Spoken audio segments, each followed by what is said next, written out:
ఓం మహాగణాధిపతయే నమః. ఓం గురుభ్యో నమః. ఓం శ్రీమాత్రే నమః. అరుణాం కరుణాతరంగితాక్షీం ధృతపాశాంకుశపుష్పబాణచాపాం అనిమాదిభిరావృతాం మయూకైః అహమిత్యేవ విభావయే భవానీం. శ్రీమాత్రే నమః. ప్రేక్షకులకి ఆ లలితాంబిక అమ్మవారి యొక్క అనుగ్రహం పరిపూర్ణంగా కలగాలని మనస్ఫూర్తిగా కోరుకుంటూ మనం ఈరోజు తులారాశిలో రవి ఉంటూ శుక్రుడు నీచత్వాన్ని కోల్పోయి తన స్వక్షేత్రంలోకి వెళ్తూ రవికి నీచభంగ రాజయోగాన్ని ఇస్తున్నాడు. తద్వారా ద్వాదశ లగ్నముల వారికి లగ్నం తెలియని వారి రాశి నుంచి చూసుకోండి ఎటువంటి శుభ ఫలితాలు జరగనున్నాయి. తులారాశిలో రవికి కనుక నీచభంగ రాజయోగం జరిగి అదేవిధంగా రవి 2వ తేదీ నుంచి శుక్రుడితో కలిసి ఉండి నీచభంగ రాజయోగాన్ని పొందుతూ 16వ తేదీ నుంచి మారిపోతున్నాడు. అయితే ఈ శుక్రుడు మాత్రం అక్కడ 25వ తేదీ వరకు ఉంటాడు. మధ్యలో ఆఖరి 2 రోజులు కూడా బుధుడు కూడా కలుస్తాడు. దీనివల్ల కొంత యోగాలు కలుగుతున్నాయి. దాని మూలంగా ఎటువంటి విషయాల్లో బాగుండబోతుంది, మరి మిగతా పాపగ్రహాల సంబంధం వల్ల ఇటువంటి విషయాల పట్ల కాస్త జాగ్రత్తగా ఉండాలనేటువంటి అంశాలు చెప్తుంది. నేనైనప్పటికీ కూడా చెప్పిస్తుంది సాక్షాత్ లలిత అమ్మవారిగా భావిస్తూ ఒక్కొక్కటిగా మనం తెలుసుకుందాం. తులవారికి చూసుకున్నట్లయితే రాశిలో రవి యొక్క సంచారము శుక్రుడి యొక్క సంచారం జరుగుతుంది. గుర్తుపెట్టుకోండి. ఎప్పుడైతే శుక్ర గ్రహము మీకు లగ్న అష్టమాధిపతి మరియు రాశిలో రవి ఎప్పుడైతే లాభాధిపతి ఉన్నాడో ఇది ఇచ్చేటువంటి రిజల్ట్ ఏమిటి అని చెప్పి చూసుకున్నట్లయితే పర్టికులర్గా ఇది శుక్రుడు రవి ఎప్పుడైతే రాశిలో ఉన్నారో లాభాధిపతి వచ్చి రవి వచ్చి రాశిలో ఉంటూ నీచభంగ రాజయోగం రవికి ఏర్పడింది కాబట్టి వ్యాపార మూలంగా లేదా గతంలో ఏదైతే ఒక డిజైర్ అనుకున్నాము అది ఫుల్ఫిల్ అవ్వట్లేదు, సక్సెస్ అవ్వట్లేదు అనుకునేటువంటి అంశాల్లో అది ఖచ్చితమైనటువంటి సక్సెస్ని ఇచ్చి తీరుతుంది. అందులో ఎటువంటి సందేహం లేదు. అలాగే లాభస్థానంలో కేతు ఉండడం కూడా మంచిదే. కాకపోతే కాస్త మీకు ఏదైనా ఇంకా ఆఖరి వరకు వచ్చి ఆగిపోతుంది అన్నప్పుడు మాత్రం గణపతిని ఆరాధించండి. మీరు ఎంత గణపతి యొక్క ఆరాధన చేస్తూ ఉంటే అంత బాగుంటుంది. గుర్తుపెట్టుకోండి. అలాగే మరొక విషయం ఏంటంటే ఇక్కడ గమనించినట్లయితే ఈ యొక్క రాసుల వారికి ప్రధానంగా ఈ తులారాశి వారికి లేదా తులాలగ్నం వారికి చూసుకున్నట్లయితే 2వ స్థానంలో అంటే ధన కుటుంబ స్థానాలలో కుజుడు బుధుడితో కలిసి ఉంటున్నాడు. దీనివల్ల ఏంటంటే కొంచెం ఇన్వెస్ట్మెంట్ చేసే అంశాల్లోని లేదా జీవిత భాగస్వామి మూలంగా లేకపోతే పార్ట్నర్స్ మూలంగా కుటుంబ సభ్యులలో కొంత ఘర్షణ వాతావరణం రావడము అనేటువంటిది చూపిస్తుంది. అయితే తులవారికి 5వ స్థానంలో రాహు ఉన్నందుకు, రాహుతో పాటు శని కూడా కలుస్తున్నందుకు, లగ్నంలో నీచభంగ రాజయోగం కూడా ఒకవైపు వచ్చినందుకు ఈ నీచభంగ రాజయోగం వల్ల మీరు అనుకున్న డిజైర్స్ నెరవేరుతాయి. కానీ 5వ స్థానంలో ఉండే రాహు వల్ల 2 విషయాలు అక్కడ పాజిటివ్ ఏంటంటే మీ యొక్క సంతానాన్ని విదేశాలకు పంపించాలనేటువంటి చేసేటువంటి ప్రయత్నం ఫలిస్తుంది. కాకపోతే సంతానం కోసం చేసే ప్రయత్నం విషయంలో మాత్రం మిస్క్యారేజ్ చూపిస్తున్నాయి. కాబట్టి కాస్త జాగ్రత్తగా కేర్గా ఉండండి. ఇక మీరు నిత్యము చేయవలసినటువంటి దేవతారాధన దుర్గాదేవి యొక్క ఆరాధన, వీలైతే చండీ పారాయణాలు జరుగుతున్నట్లయితే అక్కడికి వెళ్ళి మీరు స్పెండ్ చేయండి. అన్ని విధాలా బాగుంటుంది. చాలామందికి ఈ నీచభంగ రాజయోగాలు కానివ్వండి, విపరీత రాజయోగాలు కానివ్వండి జన్మజాతకంలో ఉంటాయి. కానీ మనం ఎక్కడికి వెళ్ళినా సరే ఏమండి మీకు ఫలానా యోగం ఉంది అంటుంటారు, కానీ వాళ్ళ జీవితం చూస్తే చాలా డౌన్లో వెళ్తూ ఉంటుంది.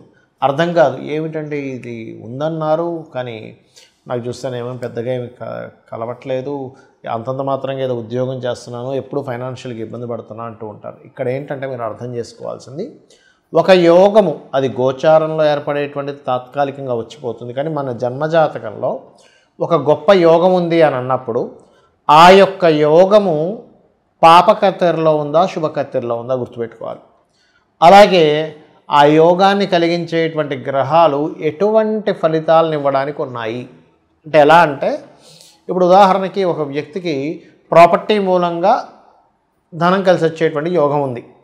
అలాంటప్పుడు ఏంటంటే ఆ జాతకుడు ఆ జీవుడు అమ్మాయి కావచ్చు అబ్బాయి కావచ్చు అప్పుడు ప్రాపర్టీ రిలేటెడ్ సంబంధించిన యాక్టివిటీ చేస్తేనే అవుతుంది. కానీ ఇంకోటి ఏదో ప్లాన్ చేసుకుంటూ ఇంకో దాంట్లో నాకు రావట్లేదంటే అవ్వదు. ఎలా అంటే చూడండి, ఒక చిన్న ఎగ్జాంపుల్ చెప్తాను. మన బాడీలో పలానా వైటమిన్ తగ్గింది అని చెప్పారు డాక్టర్ గారు. విటమిన్ సి అనో విటమిన్ డి అనో B12 అనో సంథింగ్ తగ్గింది. అప్పుడు మనిషి ఏమవుతాడు, అతని యొక్క తత్వం అతని శారీరకంగా మానసికంగా కొంత స్ట్రెస్ అవుతూ ఉంటాడు. అంటే హెల్త్ బాగోకపోవడం వల్ల అవి సపోర్ట్ చేయకపోవడం. అప్పుడు ఏం చేస్తాం మనం ఎగ్జాక్ట్లీగా B12 పెంచేటువంటి ఒక ట్యాబ్లెట్ ఇంజెక్షన్ తీసుకుంటాం. అప్పుడు ఎగ్జాక్ట్లీగా అది పెరిగినందుకు కొంచెం ఎనర్జైజ్ అవుతాడు. అలాగే ఇక్కడ ఆ ప్లానెట్ ఆ కాంబినేషన్ ఏదైతే ఉందో దానికి సంబంధించినటువంటి కర్మ చేయడం మీకు ఆ యోగాన్ని ఇస్తుంది. ఒకటి పాయింట్ నెంబర్ 1. రెండవది, ఇక్కడ ఏ గ్రహాలు మనకి పాపకత్తెరలో ఉన్నాయి అంటే చిన్న ఎగ్జాంపుల్ చెప్తాను నేను మీకు. మీకు ఏదైతే మహాదశ నడుస్తుందో అంటే ఉదాహరణకి సూర్యభగవానుడు ఓన్ హౌస్లో ఉన్నాడండి, సింహరాశిలో సూర్య మహాదశ రాబోతుంది, అద్భుతం, అది ఇది అని. కానీ సూర్యుడికి అటు ఇటు శని రాహువులు ఉన్నారు. అప్పుడు ఏం చేస్తుంది అది ఇవ్వలేదు రిజల్ట్. ఎలా అంటే ఒక ట్రాఫిక్లో ఒక వాహనం కనుక స్ట్రక్ అయిపోయినప్పుడు అటు ఇటు వాహనాలు ఉన్నప్పుడు ఎలా అయితే ఇబ్బంది అవుతుందో ఆ రకమైనటువంటి ఇబ్బంది అనేటువంటిది కలుగుతుంది, గుర్తుపెట్టుకోండి. అలాగే మరొక విషయం ఏంటంటే ఇక్కడ గమనించినట్లయితే ఇక్కడ ఒకటే విషయం,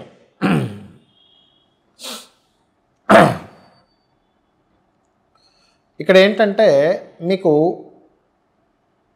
పాపగ్రహాలతో సంబంధం ఉందా, అదేవిధంగా శుభగ్రహాలతో సంబంధం ఉందా అని కూడా చూసుకోవాలి. శుభగ్రహాలతో సంబంధం ఉంటేనేమో శుభకర్తెరలో కనుక ఉన్నట్లయితే మీకు రాబోయే మహాదశ కానివ్వండి, మీకు ఉండేటువంటి ఎటువంటి నీచభంగ రాజయోగం కానివ్వండి, విపరీత రాజయోగం కానివ్వండి, అది మీకు ఒక గోల్డెన్ పీరియడ్గా పరిగణింపబడుతుంది ఆస్ట్రాలజీలో. కాబట్టి ఇక్కడ ఏంటంటే మనకి ఏదైనా ఒక యోగం యోగించట్లేదన్నా లేనట్లయితే దాని పోర్ట్ఫోలియోస్ అంటారు. అంటే ఒక గ్రహం ఒక దగ్గర ఉన్నప్పుడు అది ఉండే నక్షత్రము, అది ఉండేటువంటి షోడశ చక్రాల్లో అది ఉండేటువంటి స్థితిని బట్టి దాని యొక్క ఫలితాలని అది ఇస్తూ ఉంటుంది, గుర్తుపెట్టుకోండి. అలా ఇచ్చేటప్పుడు దాని పోర్ట్ఫోలియో కనుక ఒకటి ఉండి మనం ఒకటి ప్రయత్నం చేసేటప్పుడు అది పని చెయ్యదు. కాబట్టి మనం ఏం చేయాలి, ఎటువంటి గ్రహస్థితి ఉన్నా కానీ కొంతమందికి ఎలా ఉంటుందంటే ఏమిటోనండి జాతకం అర్థం కావట్లేదు అంటూ ఉంటారు. నేను చెప్పేది ఒకటే, లలితా సహస్రనామాలలో మీ జన్మజాతకంలో మీరు ఏదైతే ప్రయత్నం చేస్తున్నారో ఆ ప్రయత్నానికి తగ్గటువంటి నామాలు ఉంటాయి. అంటే ఉదాహరణకి ఉద్యోగం రావట్లేదు, అప్పుడు ఏంటి ఉద్యోగం అసలు ఎక్కడ ఉంది మీకు, విదేశాల్లో ఉందా, వేరే రాష్ట్రానికి వెళ్తే ఉందా, ఇంట్లోని కూర్చొని వర్క్ ఫ్రమ్ హోమ్ ఉందా, లేనట్లయితే అంటే రెండు ఉద్యోగాలు చిన్న చిన్న జాబ్స్ రెండు చేసే ఉంటాయి అలా ఉందా, లేకపోతే అసలు యోగమే లేకుండా వ్యాపార యోగం ఉందా. ఫస్ట్ ఇది మీరు ఐడెంటిఫై చేసి దానికి సంబంధించినటువంటి ఏ గ్రహమైతే మనకు సపోర్ట్ చేయాలో ఆ గ్రహ సంబంధించిన అధిష్టాన దేవతను ఆరాధించడము, ఏ ప్లానెట్ మూలంగా, అంటే ఇక్కడ ఏంటంటే గ్రహాలు మనల్ని ఇబ్బంది పెట్టడం కాదు, మన కర్మ గ్రహ రూపంలో ఒక సాఫ్ట్వేర్ లాగా పనిచేస్తూ ఉంటుంది. ఆ గ్రహ సంబంధించినటువంటి దానం ఇవ్వడము, ఆ గ్రహ సంబంధించినటువంటి హోమం చేసుకోవడము లేదా తర్పణం చేయడము ఆ రకంగా చేస్తూ ఉండాలి. అప్పుడు మీకు ఖచ్చితంగా 100% మీరు ఏదైతే లైఫ్లో ఒక గోల్ అనుకుంటున్నారో అది ఖచ్చితంగా తీరుతుంది. దీంతోపాటు ఇప్పుడు ఉద్యోగం రావట్లేదు, ఓం మాణిక్య మకుటాకార జానుద్వై విరాజితాయ నమః. ధనపరమైన ఇబ్బంది ఎక్కువగా ఉంది, ఓం సంపత్కరీ సమారూఢ సింధుర వ్రజసేవితాయే నమః.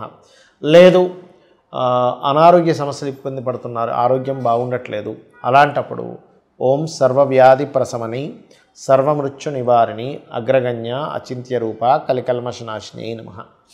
ఈ రకంగా ఒక్క నామం అని కాదండి, లలితా సహస్రనామాల్లో మనకి 1000 నామాలు, సహస్రం అంటే 1000 అనంతం అని. అంటే అమ్మవారు ఇక్కడ మనం అర్థం చేసుకోవాల్సింది అనేక రూపాలలో ఉన్నటువంటిది అమ్మవారు. ఆ అనేక రూపాల్లో ఉన్నటువంటి అమ్మవారిని, ఆ ప్రకృతి రూపంలో ఉన్నటువంటి అమ్మవారిని మనం గుర్తిస్తూ తత్సంబంధించినటువంటి ఆరాధన భక్తి శ్రద్ధలతో ధర్మబద్ధంగా ఉంటూ ఎవరైతే చేస్తారో ఖచ్చితంగా అమ్మవారి యొక్క అనుగ్రహం మనకి కలుగుతుంది.